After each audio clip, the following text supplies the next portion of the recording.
Hello, my friends. Welcome to the Life Shift podcast. I am here with Alessandra. Hello.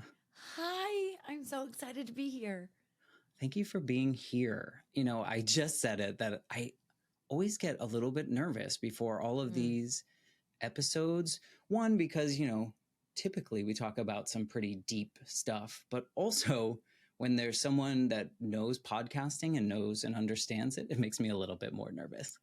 Well, I think, first of all, don't be nervous. Secondly, I get nervous every single time, and I almost find myself praying and hoping that they cancel right before. And I used to do that all the time with my auditions. I'd be like, you know what? Oh, I might just walk out. Like after I'd signed my name in, I'm like, I don't know. But it's just that initial like first leap, Yeah. and you don't know, like, is someone going to be funny? Like I've had interviews where I thought, sorry, I'm like taking this over already, but I mean, I've had interviews where I thought that people would be like, a certain person, I will say, would be really fun and bubbly and outgoing because that's what their persona is, maybe in the public eye. And then they ended up being very quiet, very reserved. And you're just like, it's like pulling teeth to like get anything out. I'm like, you know what you signed up for on this podcast. Like, it's not like I'm, like, surprise, like let's get emotional, like the show is called Emotional Support, like you know what it is. So I think that it's that initial like, oh my god, what's it gonna be like, it's like a first date. It is and it can be scary, and I'm glad that you're not that you've explained kind of what I do, and sometimes I'm like, ooh, are they gonna cancel? Would that be too bad? But it would be, because I think these conversations are super important, and I broke my own rules with this podcast. Typically, I don't like to know too much about my guests coming on, because sometimes I feel like that, like you said, you kind of know their persona and you're like expecting certain pieces. Yes. But we actually had the opportunity to talk to the same person on the podcast, on our podcast. And so I wanted to listen to that, because at least I had like a familiar voice in there in the conversation with Jillian that you had about her dating app and using analytics and data to like it's so determine. Wild. Yeah, it's nuts. So I listened, and so I got a little taste of who you are and what you do, and what I was really inspired by, and the whole point of emotional support. And I said that intentionally like that, if you're listening, because I'm assuming that's part of your first name. Yeah. Everyone calls me Al. So, it was just, it kind of made sense. I was like, oh, I'm emotional. Yeah. And it's so great, because we grew up in this generation of when things were bad, we had to keep that to ourselves. When things were sad, like I told you this before recording, so anyone listening that hasn't listened before, this show, The Life Shift, really started because when I was a kid, my mom was killed in a single vehicle accident, and my parents were divorced. They lived thousands of miles away, and I always lived with my mom. And then suddenly my life was no longer what we had all dreamed about, right? It was never going to be the same. But no one around me knew what to do. There was nobody talking about mental health. There was no one talking about, how do you help an 8-year-old grieve loss? Yeah. Like, how do you help a 35, however old my dad was? How do you help this single father who's wasn't really a primary parent for so long now become both? And so much of my growing up, it took me 20 years to grieve my mom's death properly, I would say. And for so long, I just assumed that I had to show everyone that I was okay, that I was happy, that I was going to be okay. And so when I had the opportunity to start the podcast, I wanted to talk to people about these moments that changed things, so that someone out there listening could listen and go, oh, my feelings are valid. I'm going to be okay, or I can be okay. There is hope. And so I'm sure that people who listen to your podcast feel the same way, because you're open and you're honest about your journey. And so thank you for putting what you put into the world. Thank you. I mean, I hope so. And almost like in a very selfish way, I'm sure you can relate to this, where it feels like quite therapeutic every day, coming on and having conversations with different people, and like realizing like you're not alone. Yeah. Like, you're not alone. Like we all and go you're not through weird. something. And you're not weird, you're not weird at all. You're cool and you're special and you're unique. And I think that that's awesome. Yeah, I do too. The last point on this, when you said it's kind of healing or therapeutic, I now think that more of me is walking with that 8-year-old version of me, like walking alongside and kind of helping him heal in the ways that like I don't I don't think when I started this that I realized there were still areas that I needed to work through. I'm sure. And I'm so sure it's grateful. something that will never go away completely. You know what I mean? And you almost like don't want it to go away completely because it's a way for you. I mean, I don't know, maybe to like hold on to your mom too and have her like walk by your side, you know? Um, and and I think that there's something special about that. And I think that when we lose people, like we look for signs and like what a great like thing that you're doing. You know, and I'm sure your mom is like not to make you like super emotional, but like I'm a firm believer in, you know, guardian angels and guiding you along the way. And you're giving a platform to people um, for them to be able to share maybe something that's on their, you know, heaviness that they want to, you know, get off, or someone's listening and they're like, oh my God, you know, I relate to this. And I've never heard, you know, something traumatic happen to someone else and them able to get through it. You know, we don't hear those success stories a lot. People love to, you know, post on the news when people take their lives or hurt other people or harm, but people don't talk about the successes behind thriving with mental illness, with, you know, grievances, you know, they don't talk about that. That's not something that's celebrated. Yeah. No, I think it's so important, and I'm so glad that now I have your podcast to listen to and hear people do that. And so we've already established that you have a wonderful podcast. That's very important. But also maybe before you kind of tell us about your journey up to this pivotal moment in your life, or these pivotal moments, if we want to say that, maybe you can give us a snippet of like who you are in this version of your life. Like, what do you identify as? Yeah. Funny that you ask, what do I identify as? Blah, blah, blah. Because I just got off doing an episode of my show with someone who's a co-host. Sometimes he comes on. He's a friend of mine. He's a neuroscientist. And I was just sharing with him in the episode how I'm having an identity crisis. Really? That I don't know who I am, that I know that I'm a mom and I know that I'm an actress and I know that I'm a wife, but I don't really know like who I am anymore. Like I'm not the person that I was before. And it's okay to grieve that, like that I'm never going to be that single person that has carefree attitude. I love the role that I'm in as a mom. It sounds cliche, but I feel like I was born to do it, specifically to my daughter. But I don't know who I am right now. And I think that it's something this like existential crisis. Maybe it's a midlife crisis. Maybe it's a mom crisis. But I know that it's something that I'm trying to figure out who I am right now. And it's quite scary. And I'm not going to go and buy like a Ferrari or a Porsche, you know, like most 40-year-old men would try to do. But I'm just trying to figure out what is the next stage of my life? Like, what is the next version of me? So to answer your question, I don't know who I identify as right now. I know that I identify as a strong human that knows my mental illness is there. It's a part of me. It always will be, but it does not identify who I am. And I know that I'm thriving at being a mom and I'm being kick-ass at that. But now to figure out like who I am in the grand scheme of things. I mean, add caring human to that and the space that you're holding for people when you're having these conversations on your podcast. I'll take that. Yes. But this is off topic. Well, maybe it's not. I think there's something to what you said about like, it's a crisis, because I don't know that it is. I think we've been fed that we have to find something to identify as. Like we have to be this label. We have to be this.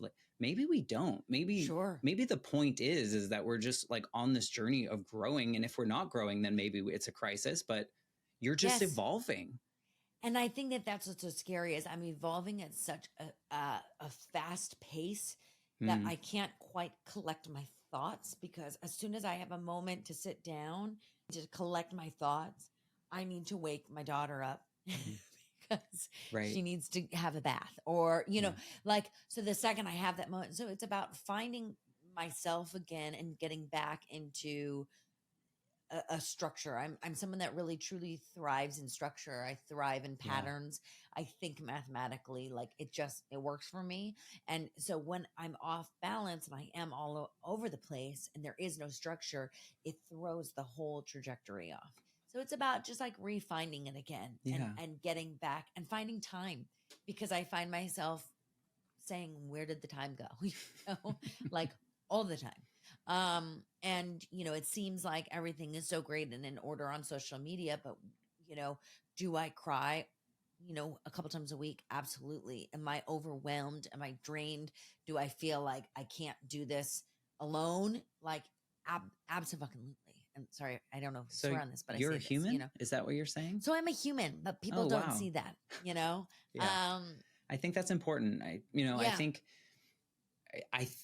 I don't know because I don't know enough about your story, but it sounds like these pivotal moments in your life probably triggered some of this evolution sure. in a way that, is kind of monumental, it Yeah. seems. Yeah. It And seems like yeah. And I'm a firm believer of like, that's why like there was I was recently talking about how I started doing neurofeedback therapy and how it's changed my life. And it started because I posted a video that I didn't even think I was going to post, but I just started recording myself crying in the backseat of the car with my daughter, really just being emotional. And, I was traumatized by a car and, all this stuff. And someone had reached out to me and was like, I have something that I think can help you. And that was neurofeedback therapy. And it's like, it was a learning lesson to me and just a reminder that when you are vulnerable and you are your true, authentic self, there are people out there, may not be a million people, but there is one person that will be able to find you and help you out. And sometimes you just need to ask for help. And that's a really yeah. scary thing to do. Yeah, I agree. And I'm glad you did that. I think vulnerability is a really hard quality to share because we Yeah. have been trained to not share that. But I Yeah. think those are the most meaningful moments because I think when we try to perform to the highest level all the time, It's a people lot. end up seeing through it, Sure. and the right people aren't Yeah. around you. Yep. You're not Absolutely. you're not pulling the right people in. And so kudos to you for doing that. I hope, that one person giving you that idea is something that's been helpful to you on Oh, this yeah. journey. Yeah. Yeah. No, So maybe truly. before we go down that rabbit hole, because I think that's part of your story, maybe you can kind of paint the picture of what your life was like leading up to what you feel kind of really caused this Sure. evolution or this life shift. Sure. I grew up in the Bay Area and both of my parents were in computer technology. They were not actors. They did not want me to be an actor. No. Not that they didn't want me to, but they didn't, that wasn't even an option. It wasn't even a Right. thought like that could be.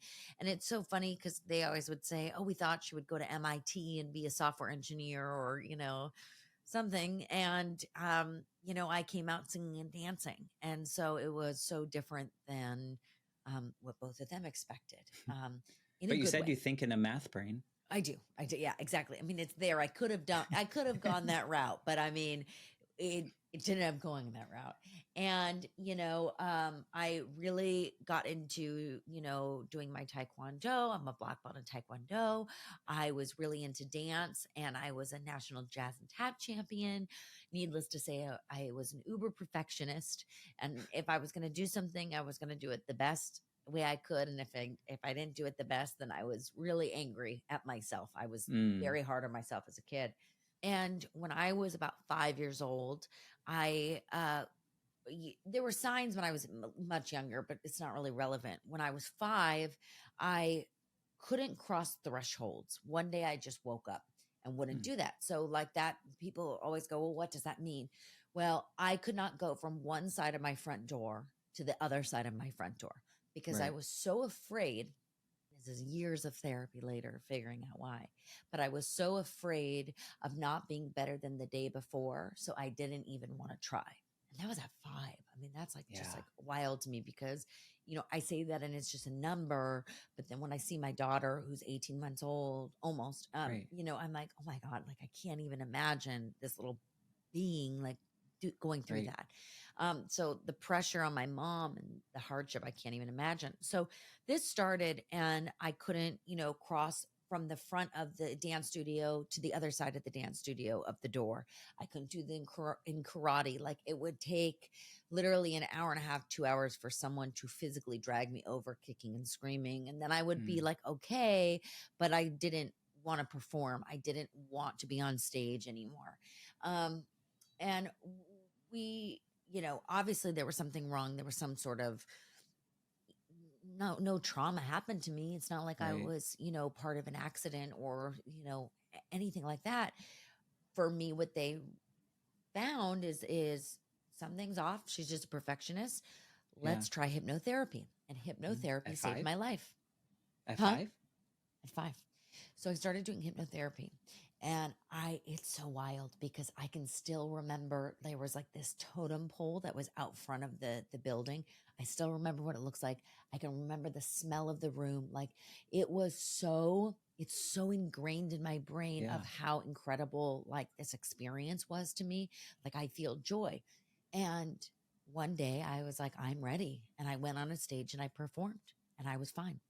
And it was like, a couple months later after, months of therapy and it worked. And that was actually a sign later on that we're finding out of bipolar disorder, that they didn't know what that was. So, Right. you move along.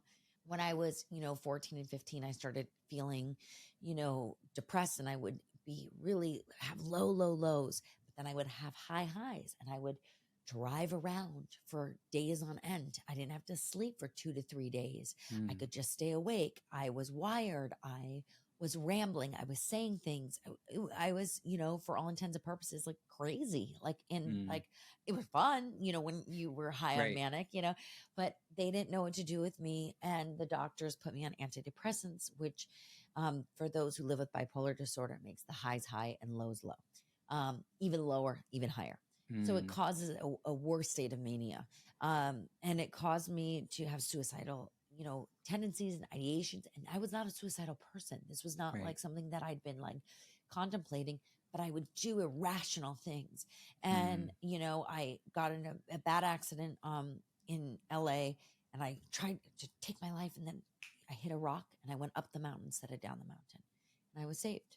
And I don't even remember Wow. doing it. I don't remember, I was not drinking or anything. I just, Right. you would black It was out just with like a these manic kind of. manic episodes. Yeah. This was something though that was kind of like obvious to your family. Were people Oh, yeah. concerned, or did they think, My oh, family, Alessandra's just a teenager kind of feeling? Okay. no, my mother was very, very, very concerned. She was getting me as much help as I could. And it just, Because this is like, no doctor I seemed mean, to figure it out. what time period was this? Like 20 years ago. So people weren't talking about it as much. People I'll didn't tell know you exactly enough when about it was right? happening, when Britney Spears shaved her head. Mm.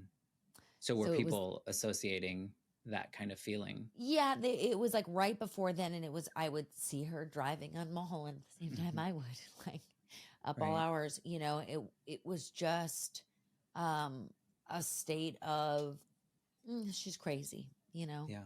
whatever, Looking But my back, do you mom remember knew it those was bad. moments? No, and I don't Okay. remember. I would say 15 to 22. Like I remember Okay. parts of my life, and I remember certain events, and I remember certain jobs.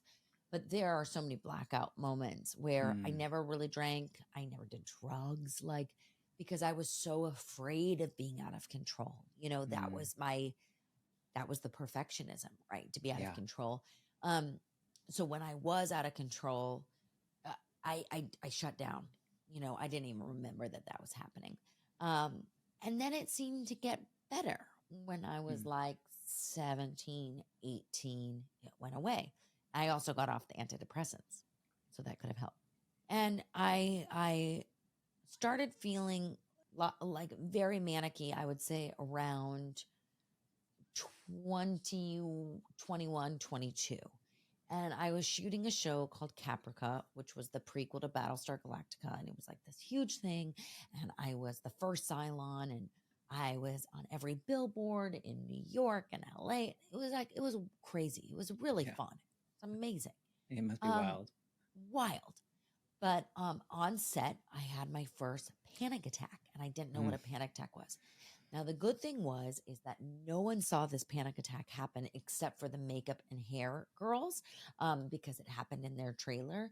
But I started blacking out. I started feeling like I was having a stroke. I like couldn't feel my tongue. Like I was like going in and out. And my grandmother had just had a stroke. And so I was like, oh, I'm having a stroke like she is. Like I had no idea that that's what it was. So they called a set doctor, and they were like, hey, can you help her out? She's feeling a little panicky or whatever. I was like, I don't know what this feeling is. And he was really lovely. And he shared with me, probably, I say this all the time, he should have never shared with me what celebrity it was, but he shared with me that a celebrity on a set had a panic attack just couple days before, or a week before or something. And that he gave this celebrity the same, beta blocker that I had, like to slow my heart rate down and calm me down. And just to put me at ease. And it was not meant out of because this person talks about mental health. So it wasn't like they were a bad doctor, but it was like a way to calm me down because I was so losing my mind and spiraling that like my career was over and everything is going to be bad because of this one moment that no one saw but hair and makeup, because I was crying so excessively. Right. But I panicked so much. And then no one could do anything about it. Therapists were like, I don't know. She's just maybe depressed. I don't know.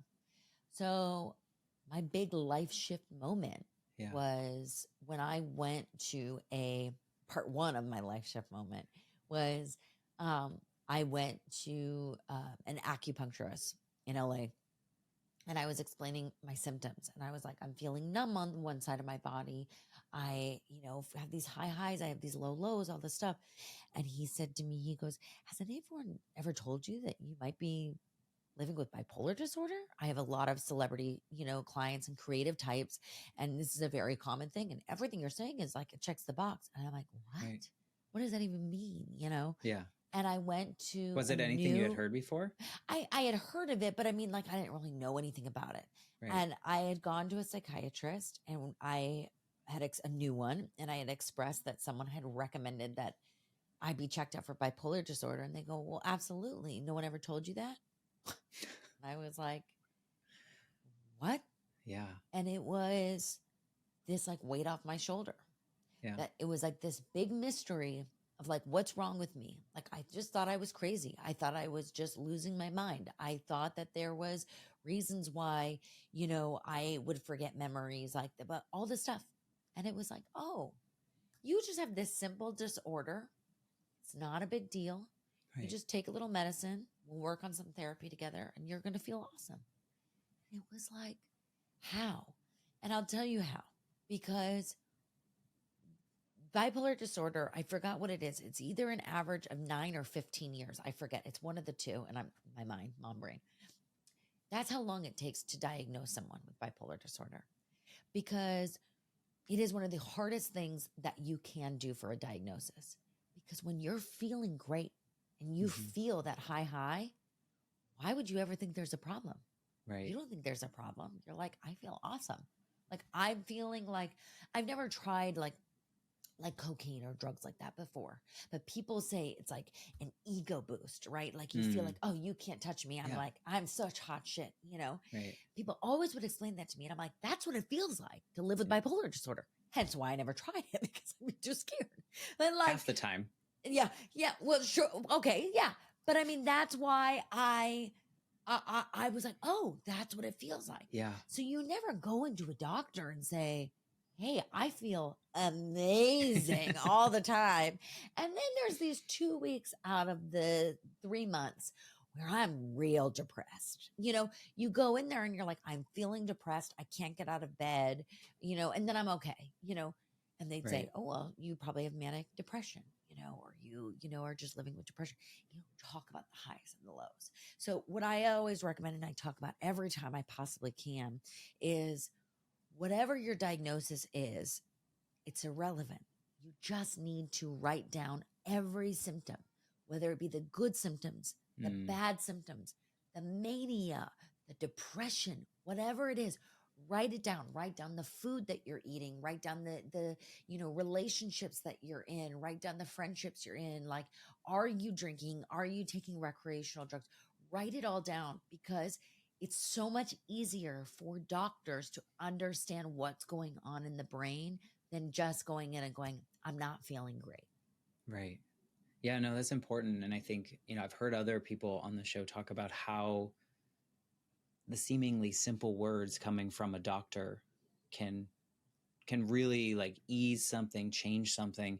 And when you're telling the story, part of me jumps back to this idea of you being like a perfectionist, or maybe some people pleasing came along with that. And did that part of you, that perfectionist part, feel like you were flawed during these ups and downs, and that way taking that away? No? Right. You know what? No, because I didn't think, like I said, when you're like on the highest of mania, like you feel great. Like you feel untouchable.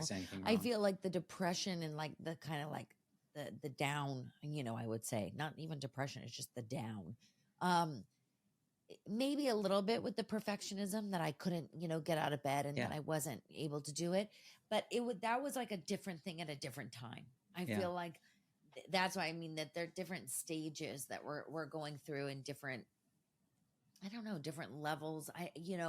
But I don't feel like I don't feel like I ever failed the perfectionism with my career or with show. Like I said, we talked about earlier, right? I am always someone that shows up early. Like that's part of the perfectionism, but it's really most importantly part of my structure, like of keeping my mind at ease and keeping my mind happy.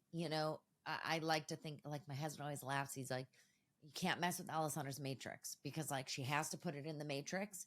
Like otherwise, like everything else like ripples around it. And it's less about the perfectionism, but it's just making sure that I have the stability that I need for my brain to be able to have its ebbs and flows. And then there's one constant going on. So with bipolar disorder, when you were going through this before the diagnosis, was there ever like a status quo, or was it always high, or the other? Or was there ever like a middle ground? No, there would be middle. I mean, that would only happen with the mania, so there would be years that you would be fine and like literally nothing's wrong. So, you could say, okay, well, 14, 15, 16, that's, puberty, when you're going through hormone rushes and hormone changes.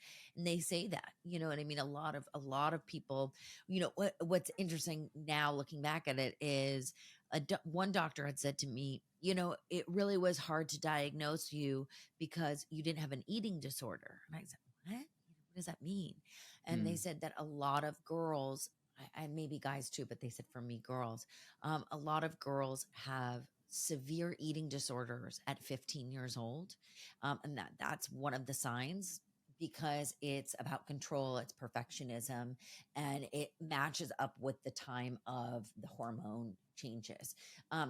And I didn't have that. So that was, so I'm sure not everyone with bipolar disorder had an eating disorder, but I mean, but that was at that time, that was something that was said to me, that would have been a check on the check, list, that they could say, oh, well, she's got 10 checks, so she must be this, but that's the thing that's so scary, is it takes so long. And with medication being misdiagnosed and it causing so many, suicidal tendencies and things happening, a lot of lives are lost truly just because of misdiagnosis. And it's not the fault of the doctors. It's not the fault of the patients. It's just kind of a flawed system. And it's complicated. And it's a flawed like human piece, like you said, because so many of us don't document our good times, like the good things that are like things that are different, but they're good. Like we don't document those because we're like, and it's just complicated. Like it's simple, it's complicated, and it's no one's fault. It's just sucks, and it's tough. How did getting that diagnosis change you? Like, what did it, you said it took a weight off your shoulder, but did you notice that you were existing differently? I was, because I was not existing as a person that didn't know what was wrong with me, I was existing as a person that was like, oh, okay. Now looking back at it, like, I live with diabetes. You know what I mean? Like, it was like that. It was like, oh, I live with this and Mm-hmm. it's okay. And I think the reason why I was living differently was because I finally felt at ease that there was something that could physically help me. Um, Mm. that being medication, that being doctors, different types of modalities of people, sharing insights with me. And look, I mean, that was when I was 21, 22. I was diagnosed. I'm 36 now, and I just now, in this second part of my life shift, postpartum, have discovered new type of modalities that are helping and totally shifting my mind to be even better, clearer, happier, more aligned in the grand scheme of things. You know what I mean? And it's Yeah. it's crazy. Like, all this time and all this research, and still I'm discovering new things. So I think it's more of just this relief of like, wow, I can actually now work on the in quote out of quote problem, Yeah. even though it's not a problem. It's No, just, it's not a I'm problem. going to say the But problem. there you have an answer-ish, right? You have an Yeah, approach. I You have an have a like, approach. yeah, and now you have parameters to your approach, I guess, in some Sure. way. Yeah. It's not like you're depressed, let's try this. You're this, let's try this. But It's not a mystery. That's what it is. It's right. not a mystery anymore. It's Yeah. like, it's what I assume people must be so frustrated about when they have such physical issues and they're like, but why does my stomach hurt? And it takes people years to figure out maybe there was one parasite in there and they didn't catch it until XYZ. And it's like, oh, well, now I can finally, take this medication and it's going to help me. And then I eat differently and this is going to help me. It's the same sort of thing. It just happens to be an organ inside my brain. It's my brain, Right. It's not an Right. organ inside my brain. It is my brain. My brain is It an is organ. the organ in Here your you go, head. Mom. Yes, Yeah. in my head. Very, Thank you.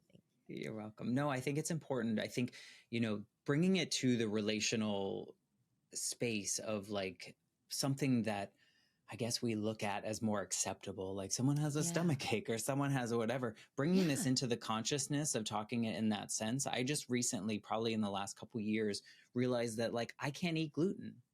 And for 35 plus years of my life, I just thought a chronic stomach ache was normal. And now that I Yes. know Yeah. I can avoid it, or I know I can do certain things to avoid that pain and that hurt. And so I can relate, people listening probably maybe they don't experience bipolar disorder, but maybe they have something where they're like, oh yeah, once I knew, I was able to move forward Yes. into this life in a way that felt quote unquote normal. 100%. Right? 100%. Yeah. How did you show up to, like, if you were looking at the version of you before the diagnosis, showing up to work or doing your normal life thing afterwards, was there a different experience because maybe you knew that this high was a high or you knew this low was a low? Was there a difference? Well, it's funny because I think for work, it was a little trickier. Like for real life, I feel like it was better. But for work, I had shared with a few people about my diagnosis and, they said, you best not be telling people because, I hate that. This was I mean, 5 years ago, it was still a stigma, it still is in some sense, but, I feel like people were like, you don't want to be labeled as difficult, as a diva, and, as someone that's going to be hard to work with on set. No one's going to hire you. So just don't talk about it. So I didn't talk about it, and then, my biggest inspiration was Carrie Fisher, because Carrie Fisher, not only was she Princess Leia, but she is an incredible writer and actor and mother. And she lived with bipolar disorder and was open and loud about it, and was thriving with it. And yes, it was a struggle, but she would talk about the honesty of the struggle. And so for me, when I started seeing how beautifully she would share her story, and I heard other people share their stories, like personal ones who maybe weren't super famous, I thought, you know what, at some point I'm going to have to talk about this at some point. And it was hard because in my personal life, people were very supportive of me. But then if I would be in a relationship, some of the men in my life were using it against me, labeling me crazy and difficult. And, they were just having affairs behind my back. But that's neither here nor there. That's their trauma speaking That's loud their and clear. trauma. Yeah, exactly. And, but at the time when you're a newly diagnosed crazy and you're person shamed into like not that, and telling you're people. shamed. Like, I love the word crazy now. I think it's great because it's just wonderful to me. But so many people would say, you're crazy. You're out of control. You're a like, mess. thank you. And now I'm like, thank you. And before I was like, oh, crushed, and I would blame myself. Well, how could you love someone who is mentally ill? How could you be with someone like that? So it took me, it wasn't like, oh, everything is all like, peaches and cream right now. Like, it was not. It was still a roller coaster of emotions. And it wasn't until, I feel like I spoke about it with a few organizations after hearing other people's talk. One particularly I'm an ambassador for. It's called NAMI. It's the National Alliance of Mental Illness. And I had gone to one of their luncheons as a guest of someone else. And someone went on stage and started talking about living with bipolar disorder and thriving and all this stuff. And I thought, what am I doing? Like, this is what I should be talking about. Yeah. Not, what I'm wearing or like, whatever. And so I went up to one of the organizers and I said, hi, I'm Alessandra. I'm an actress. Like, I live with bipolar 1 disorder and I would love to talk if you ever want. So they would ask me to make videos every so often that they would release on their websites or on their YouTube. And then I slowly started releasing my own stuff on social media. I would say this was like 2 years before the pandemic, maybe, or maybe a year and a half. And I went, one video went, to some inbox of some big, corporation. And they said, wow, we want this person at our conference to come. And I went to this conference and it was 200 curators and creators and big brands that were all open talking about mental health. And it was for us to get together for a weekend to really brainstorm what we can do for the world and what we can do for the world of mental health.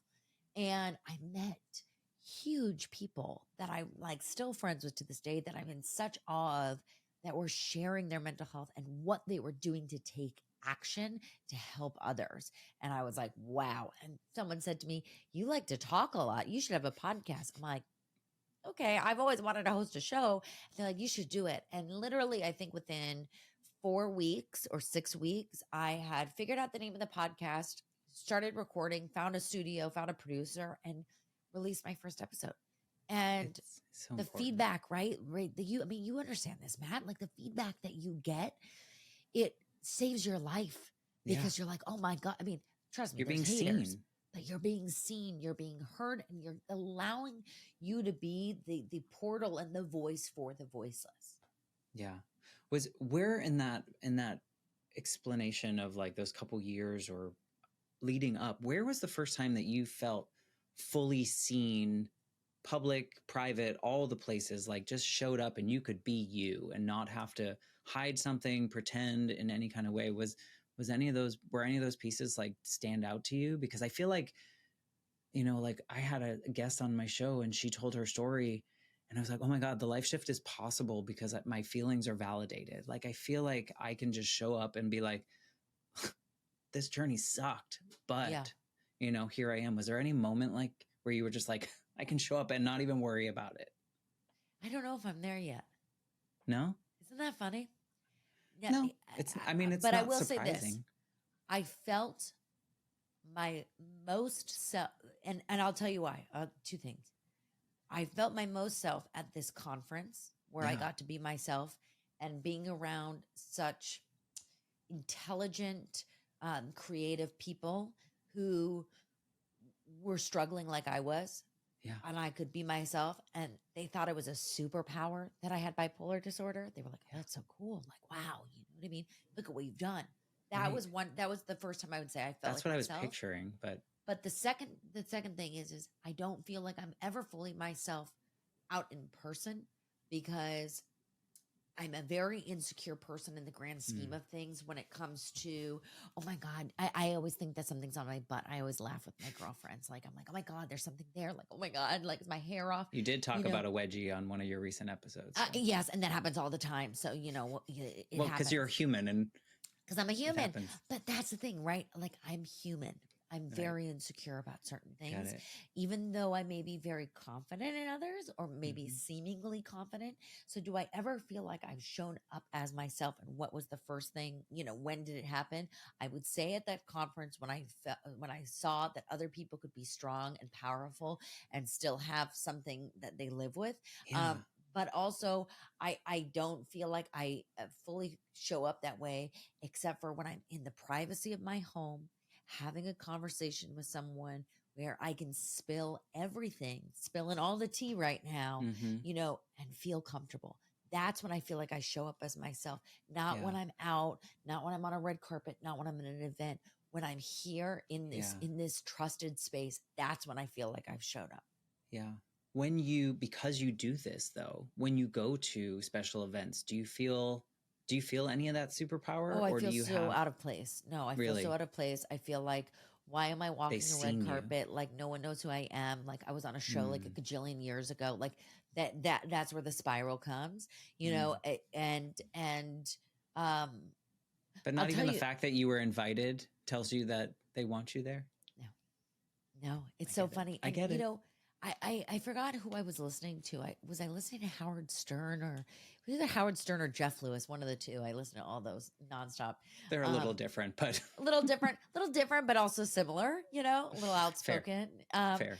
But I was listening to someone and they were talking about red carpet or something. And they were like, oh my God, like I would like want to throw up before it happens. And it was like a huge celebrity. And they were like, but you're invited. Like, what's the big deal? And they go, oh, no. I'm like convinced that no one really wants me there, that like, no one knows who I am. The photographers don't know. And I think that that's like, I was quite popular in school. So it wasn't like I was like an unpopular bullied kid, you know. I dealt with bullying, but in a different way. But I feel like it's just an insecurity. It's like maybe it's just an actor insecurity. I don't think that it has anything to do with my mental illness. I think it's just like being an actor and like you're constantly insecure about certain things, you know?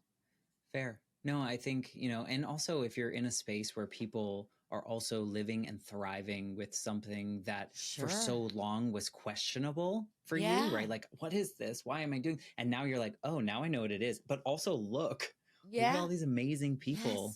Yes. I feel like that's kind of what your show does now. What I'm trying to do here is that like, you can do it. Like there are things that we're going to face.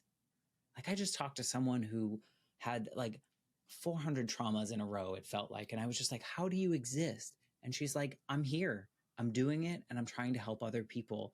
And so when we can see people like you sharing this, you're validating their experiences, you're giving them hope that they can move through. And you're also being human by saying, look, I'm insecure too. I have these, like before maybe a performative version of me would be like, totally fine. I'm not sad today, or I'm not having a bad day. Right. And now I'm just like, I'm showing up and it is what it is. And if you don't want to deal with it, then Sure. Yeah, that's so interesting. And I feel like a lot of people, you know, have said to me, you know, when I'm like trying to put it into words properly and profoundly, but you know, I think when poetic, you live please. with I think if you live with a mental illness and you're thriving, sometimes you feel like awkward talking about that because you almost feel like, well, why am I doing well? Like, because like I wasn't well for a long time, and there's a lot of people that have what I have and like they're not doing well. So like it feels fake to say that you're doing well, but like I am doing well and I am doing awesome. And I am thriving, and I do have my sad days, and I do have really, really, really dark days and really high, great days. But it's a journey, it's a struggle, and it's a day to day. Like I'm living for the day, I'm living for the moment. I think that's important. I mean, I don't think we have to go out there and brag that we're surviving X mental illness or whatever that might be. But I think the acknowledgement part is really helpful for me.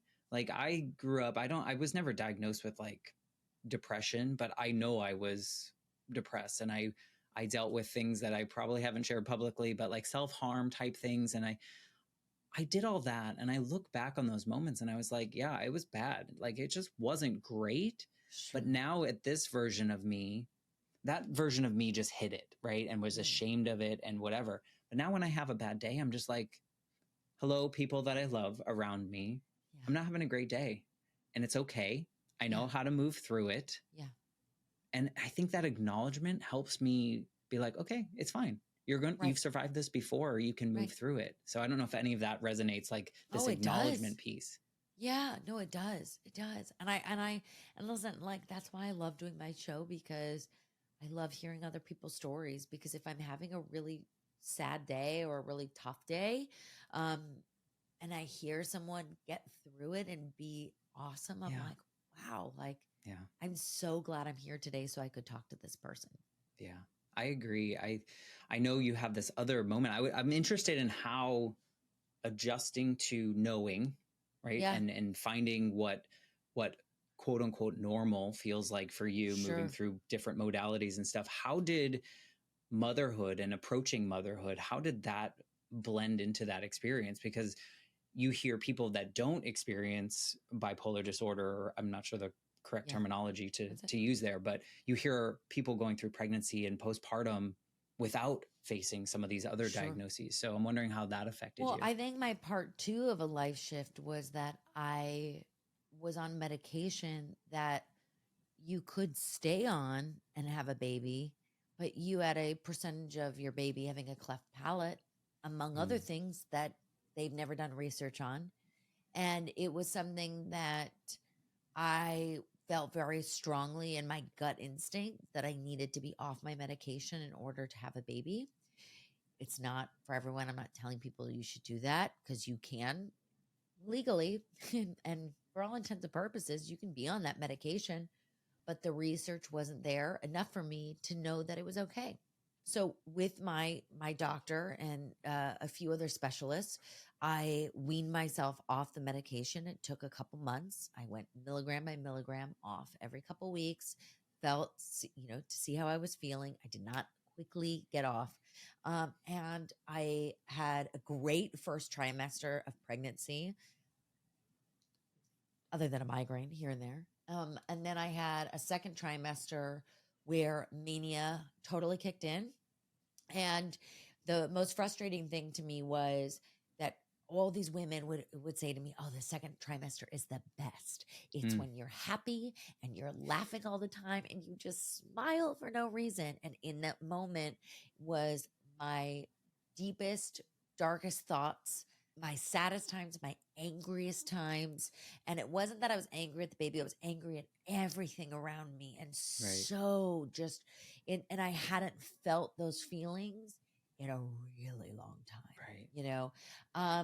and so I was very lucky that I did have therapists around me. I did have specialists. I did have, I practiced transcendental meditation. So I had a meditation coach that was with me, and I had still to that day, like my psychiatrist watching to making sure everything was okay.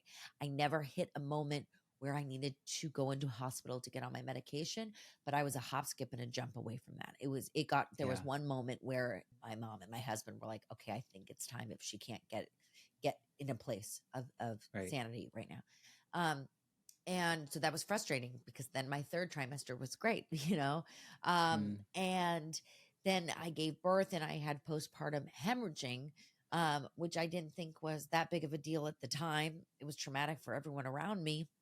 And 10 days later, I was in the hospital, checked in, breastfeeding my baby in a wheelchair on the side of the road outside, because they couldn't even bring my baby inside the hospital because of so many unknown diseases that were inside there. So, and they couldn't figure out why I was bleeding. I had to have a DNC, I always forget what the name of it is. A couple weeks after that. And I was like, who am I? And I would just look at women who were 6 weeks postpartum, and they were able to walk their babies. They were able to, push the stroller. They were able to work out again. They were able to do this.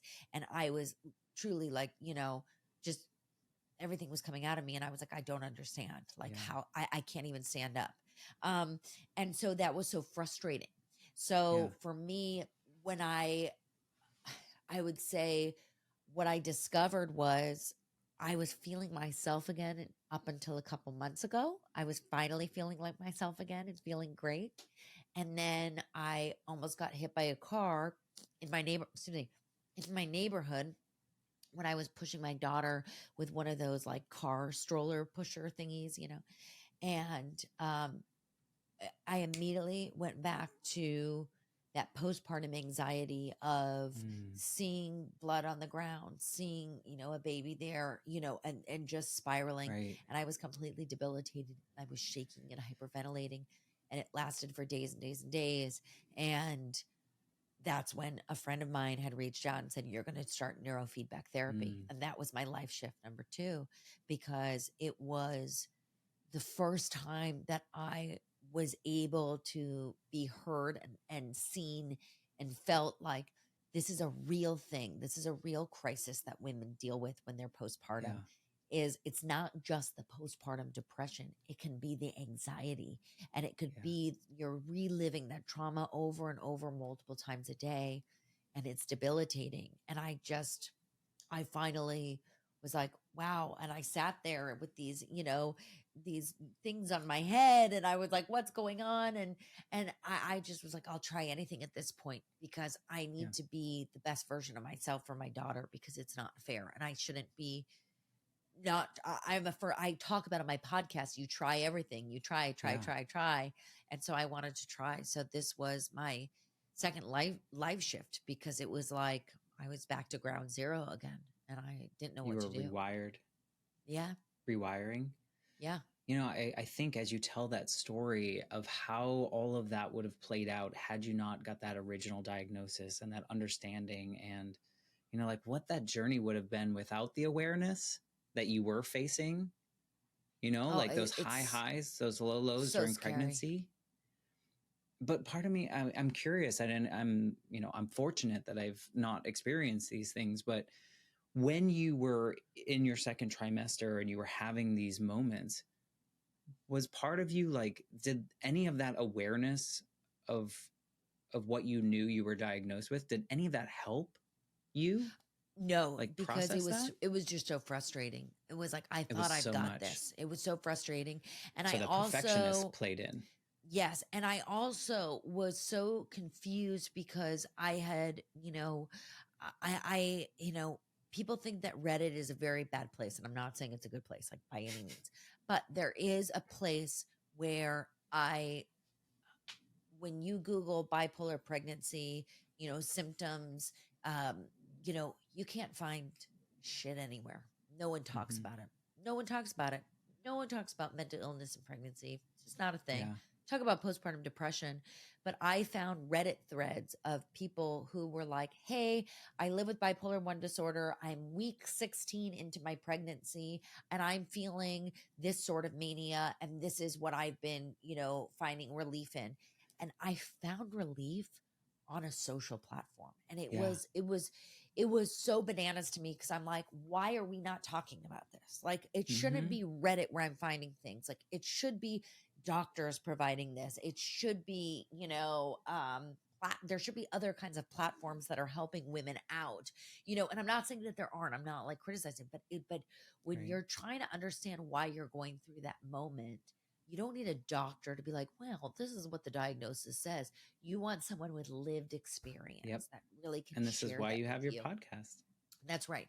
And that is why I'm so happy I documented so many things about my pregnancy and my postpartum, because Yeah. I don't remember a lot of like what I was saying and stuff, because I was just like so pregnant or like so out of it postpartum and so Right. tired that I was so happy that I did have all these moments recorded, in hopes that 5 years from now, someone finds the podcast and they may be living with the same diagnosis, and maybe they don't feel crazy or alone or lost or confused. And, a lot of women are diagnosed after postpartum with bipolar disorder, because sometimes pregnancy can trigger that Mm. disorder inside you, which is so wild to me. But I mean, I was just so grateful and thankful that I had resources, I had tools, I had people that I could reach out to, and that I knew what it was when it was happening. And the people around you knew. And Yeah. there was openness about the fact that, I mean, you did yourself a service by keeping those professionals around you as well, and keeping them in tune and weaning off appropriately, even if it led you to certain spaces. But I think people hearing you tell this story is the same as you going to Reddit and doing that. You never know who's listening at any point in time, and just being so open and vulnerable about it. I feel like as Americans that we assume so much shame that shouldn't exist. Yeah. Like, I feel like we just take on shame, and I say sorry more than most people. I don't know why. I'm always apologizing for things, and I don't know why. And it's a lot of that is like, I don't want people to be mad at me. It's probably abandonment issues from when my mom died. And, like, I think a lot of these things, but there's no shame in this. And I love that you're just like, this is what happened. Like, this is me, and this is all of me. And thank you for just saying that here and doing what you do every week on your show and with the people that you talk to. It's like, we need more of this. We need, because I think think 20 years ago, if this was just normalized and it was just another thing, it was like diabetes, bipolar, like whatever. How different I things feel would like be. So many of your experiences would be different. But also, it's part of my story, and it is why I'm here now. You wouldn't be this version of you. If it wasn't a big stigma, then I wouldn't have felt the need and really felt the audience wanting to talk about this. Yeah, I love it. If you could go back to the version of you that is finally coming down from that panic attack on set, knowing what you know now and the experiences that you've had now, is there anything that you would want to whisper in Alessandra's ear after that? Just breathe. I would say just breathe, because it's going to be okay, and it's going to be a long journey, and it's going to be a lot of highs and a lot of lows still, but just breathe. That's the thing that I always think of. It's so cheesy. It was from this movie Ever After. I don't know if you ever remember that with Drew Barrymore. They're like, just breathe. And I think about that all the time, because it's something I don't do. I never breathe. I always hold my breath, and I'm always like, because you tense up, right? Right. And it's like, it's so silly. It's like, just breathe. Yeah. We're humans. It's a human experience. It's what we are living in. It's a human experience. Yeah. We have to be okay with all the parts. We have to be okay with the fact that we're not going to have all happy days, and we're not going to have all sad days, and we're not going to be mad all the time. And, and all of it's okay.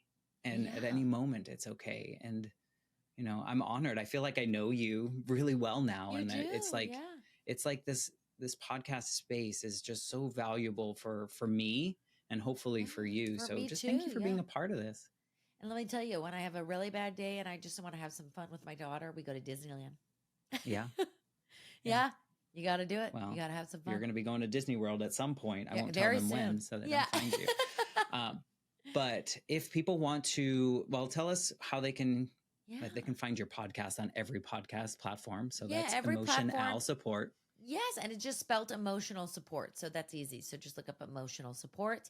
And it's emotionalsupportpod.com, at emotional support pod, or you just Google my name, Alessandra Torresani. You can spell it a bunch of different ways, and it'll come up every single way in Google for the Instagram, and give me a follow. And yeah, I'm here. And Matt, I've had so much fun with your podcast, and I can't wait for this to come out and have you on my show. We can talk about your experience, and that would be so fun. I am just so honored that people choose me to come share this story with. I don't know if you feel this way sometimes. It's like, never would this 8-year-old version of me, just feeling so empty, could have imagined being able to have these really deep conversations. So again, please follow Alessandra on all the socials, listen to her podcast. It's a beautiful picture of her and her child on the front. lady of the podcast. So cute. You're going to have to update that every like year or I know. I know. If you're listening and you connected with something that Alessandra had to say and you know someone out there that might be facing something similar, Yeah. I'd love it if you just share it with them, because I think that is probably the kindest thing that you can do so that they feel less alone in this experience. So thanks again, Alessandra. And for everyone listening, I'll be back next week with a brand new episode.